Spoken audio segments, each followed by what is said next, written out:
Somos The News, somos Latinoamérica y hoy, 1 de mayo, no solamente es el Día del Trabajador, sino que también se conmemora lo que ha transcurrido. Ya pasaron 3 décadas, 30 años, desde que el campeón de la máxima falleció en aquel trágico accidente automovilístico, Ayrton Senna. En medio y en el marco de este mismo memoria, pues vamos a conversar con quien fue, es y será. No, esto lo vamos a preguntar su gran amigo Felipe Magoff. Desde el estudio le saluda Andy Chirinos. Gracias por este espacio y el tema que hoy nos concierne, Ayrton Senna. Bienvenido, Felipe, ¿cómo está? Hola Andrés, buenas tardes, ¿cómo estás?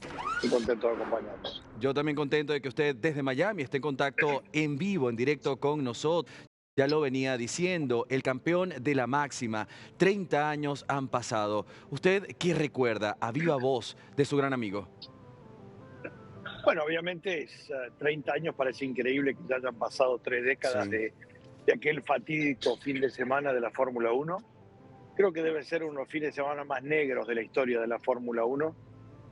Empezamos el fin de semana con un terrible accidente de Rubens Barrichello, que tuvo la suerte de salvar su vida a pesar de un incidente a más de 250 kilómetros por hora. Después seguimos el sábado con la muerte de Roland Ratzenberger, porque todo el mundo recuerda a Ayrton. Por ese fin de Sí. semana murieron dos pilotos. Murió el sábado el austríaco Roland Ratzenberger durante la clasificación. Y el domingo, bueno, terminó de la peor manera porque hubo un accidente en la largada, hubo lesionados en ese accidente, también del público, y después el fatídico accidente en Tamburello de Ayrton, que se llevó la vida del 3 veces campeón del mundo brasileño, ídolo.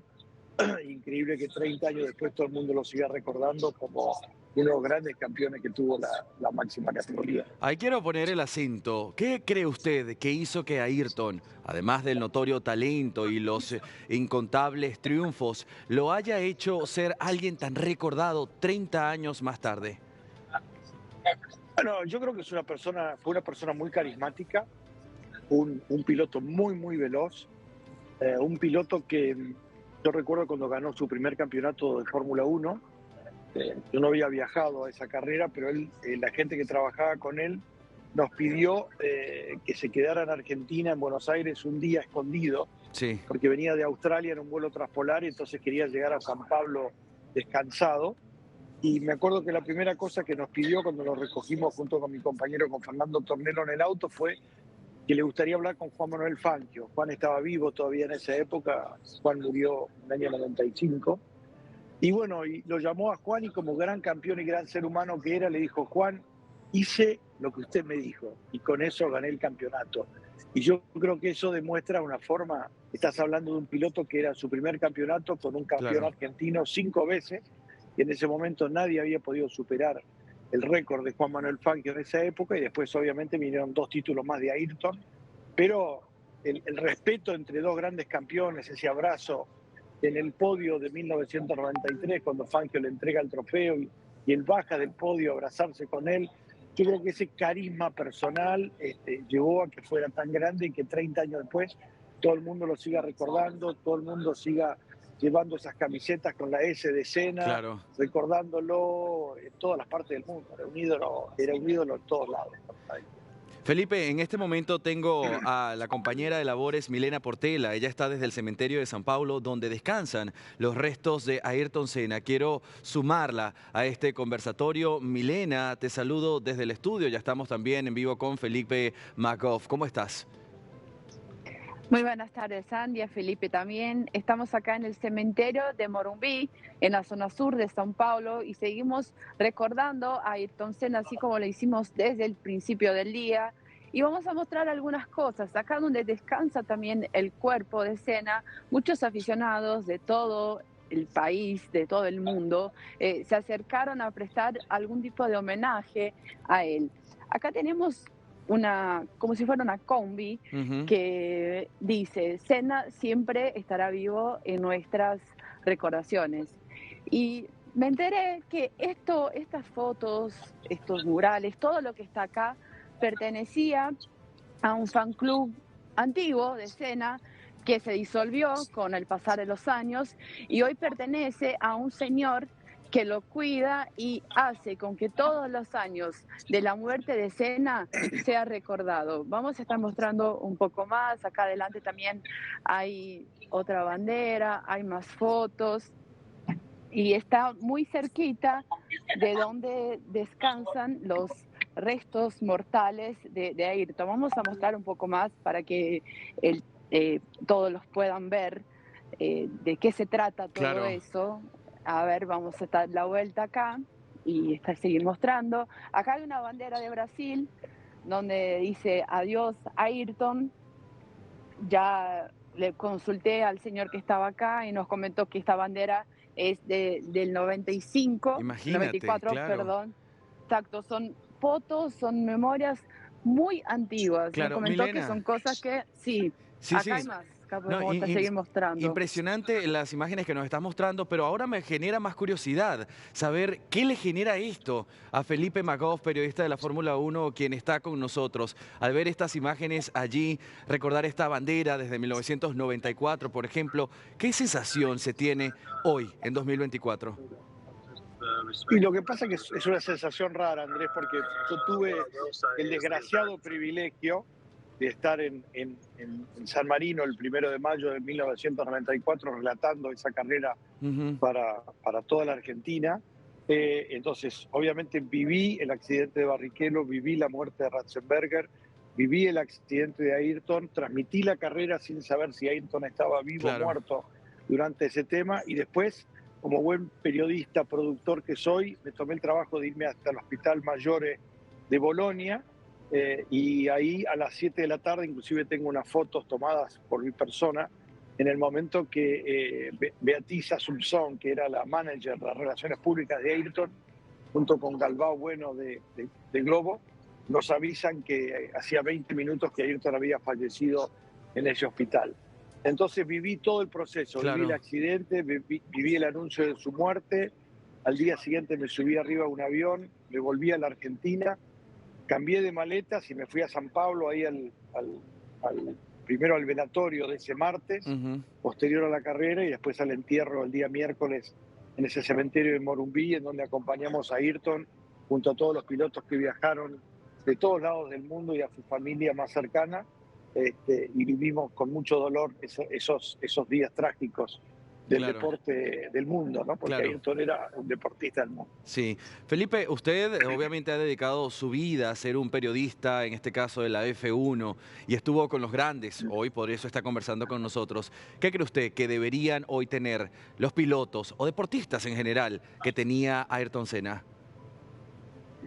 Ayrton tenía una combinación de velocidad, de hombre de bien, de gentleman, tenía algunas cosas históricas o antiguas combinadas con lo que era en esa época, porque obviamente hace 30 años estamos hablando de una época en donde empezaban los teléfonos celulares, no había internet, no había redes sociales, no había nada. Yo inclusive en el momento que Ayrton muere, estaba en el Hospital Maggiore y la desesperación más grande que tenía es que era el único argentino que estaba ahí, porque eran solamente los periodistas brasileños que estaban en el hospital, y no tenía cómo hacer llegar la noticia a la Argentina, porque no había forma. O sea, entonces, me acuerdo que le compré a un periodista un cassette que se usaba en esa época de video, alquilé a un francés una cámara, y contraté con los brasileros la unidad de satelital que ellos estaban transmitiendo a Brasil, y les pedí que me vendieran un segmento satelital para hacer llegar un informe a Telefe,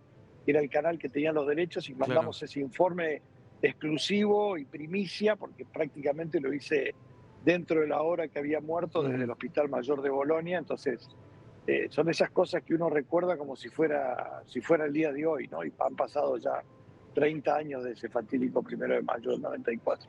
No, y que se hace obviamente un momento para no solamente recordar a 30 años la partida trágica de este gran deportista, sino también la labor suya como un trabajador que hizo lo que tenía y lo que no para poder hacer llegar la información en ese momento. Quiero pedirle, y si me permite lo atrevido, ¿no? Recordar alguna anécdota que haya tenido de Ayrton, es decir, como persona, antes de la entrevista, usted que lo pudo ver no solamente en el terreno con un auto, sino fuera de él. ¿Cómo era carrera? ¿Qué anécdota graciosa, si existiese, pudiese compartir con toda Latinoamérica? Les voy a contar una anécdota de un viaje en la década del 90. La última vez que él vino a la Argentina fue en 1993, en octubre de 1993. Yo ahí tengo una foto publicada con Ayrton en el Autódromo de Buenos Aires, porque nosotros en ese momento estábamos negociando con la Fórmula 1 Sí. traer a la categoría de vuelta a la Argentina, y un poco se retrasó toda esa negociación justamente por la muerte de Ayrton, ¿no? Porque nadie quería autorizar circuitos nuevos. Claro. Pero una anécdota que tengo del año anterior es que él llega de Australia y lo fuimos a buscar al aeropuerto. Tenía un avión privado para San Pablo, no se quedaba en Buenos Aires. Pero yo siempre había coordinado con él que nos diera una entrevista, balance de temporada, bueno. Entonces llega Ayrton, saludamos, le doy un abrazo, le pido el pasaporte y me voy a hacer la declaración de aduana con su pasaporte ahí en el aeropuerto de Ezeiza, en Buenos Aires.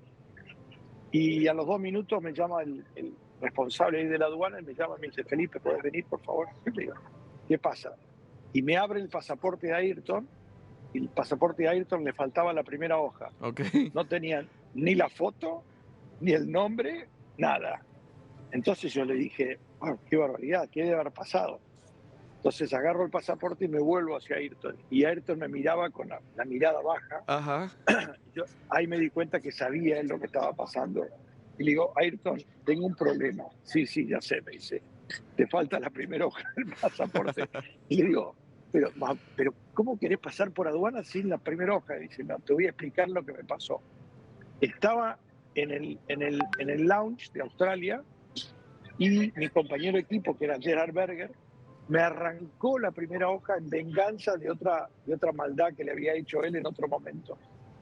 Y bueno, yo ya había pasado la aduana australiana, me subí al avión, nadie me iba a pedir más el pasaporte. Claro. Y dije: bueno, cuando llego a Buenos Aires, veré cómo lo arreglo con Felipe. Y bueno, entonces le digo: bueno, dame un registro, un documento brasilero, algo, dame algo Claro. que tenga tu nombre, tu apellido. Me dice: no, Felipe, no tengo nada. Lo único que tengo es mi pasaporte brasilero. ¿Y si la primera no tiene hoja? Y sin la primera hoja. Y digo, y yo, viste, lo miraba la Claro. gente de aduana, lo miraba a Ayrton, y digo: ¿y esto cómo lo arreglo? Entonces vuelvo a la gente de aduana y le digo: disculpame, es el único documento que tiene. Dice que le conté la anécdota que le habían arrancado la hoja. Me dice: y no tiene otro documento. Entonces agarra el pasaporte, lo cierra, me lo da y me dice: Felipe, decirle que se vaya ya mismo a San Pablo, que no lo quiero ver, porque no podía justificar que Ayrton haya entrado y salido de la Argentina. Y dice: hagamos de cuenta que nunca pasó por acá. Me entregó el pasaporte, se lo di a Ayrton y se subió al avión y se fue a San Pablo. Pero esa es una de las tantas anécdotas que tenemos con Ayrton, pero bueno, esa es una de las más divertidas en una cantidad de años que disfrutamos de su liderazgo en la Fórmula 1 y que lamentablemente nunca lo pudimos ver correr en la Fórmula 1 en Argentina como hubiese sido nuestro deseo. Como se quiso. Bien, me gusta pensar en aquella frase y que hoy se puede confirmar, ¿no? Un hombre no muere cuando su corazón deja de latir, sino cuando dejan de recordarlo, ¿no? Y en este caso no ha muerto. 30 años más tarde seguimos recordando el legado que dejó. También quisiera preguntarle, ya con esto no le quito más de su tiempo, Felipe, este video que usted posteó también en su cuenta de Twitter, aquel video donde era usted lanzado a la pileta, a la piscina, ¿no es así? Sí, eso fue. Cuéntenos, ¿qué recuerda ahí? ¿Qué era? Eso fue el festejo de la victoria de Checo Pérez en la Fórmula 1 hace 2 años en la carrera de Mónaco. El festejo en Red Bull tienen un hospitality muy lindo que suele tener una piscina, y los festejos que han tenido ellos, siempre el piloto se tira vestido a la pileta o semi vestido. Y Checo no tuvo mejor idea que agarrar a todos los más conocidos que estaban más cerca y tirarnos todos adentro de la pileta, vestidos como estábamos, con celulares, con auriculares. Lo único que por suerte pude salvar fue la cámara de televisión, que quedó a un costado del camino. Y después, bueno, terminamos todos en la pileta festejando esas alegrías que uno tiene después de más de 40 años de vivir la Fórmula 1. El acercamiento de pilotos, como es el gran Checo Pérez, que lo acompañamos desde sus inicios. Y bueno, festejar con él en Mónaco, como festejé con Reutemann en el año 1980, 44 años atrás también, un festejo argentino, así que la verdad que anécdotas lindas que uno tiene después de Sí. haber recorrido tanto camino con la Fórmula 1. Bien, Felipe, por supuesto, lo saqué un poquito de Ayrton para meterme más también en su perfil periodístico, en este caso de la F1, y que un día como hoy esté conversando con nosotros para darle la felicitación a nivel internacional por el trabajo que ha hecho. Así que feliz Día del Trabajador para usted. Le agradezco muchísimo por estas precisiones y esta tertulia que se armó en el marco de recordar estos 30 años de un Ayrton Senna. Le agradezco. No, de nada, Andrés, un placer. Un saludo a todos los amigos de D-News y acá estamos. En el Gran Premio de Miami, trabajando una vez más para una carrera nueva de la Fórmula 1 este fin de semana. Que esté muy bien, ahí estaremos muy de cerca. Gracias. Abrazo.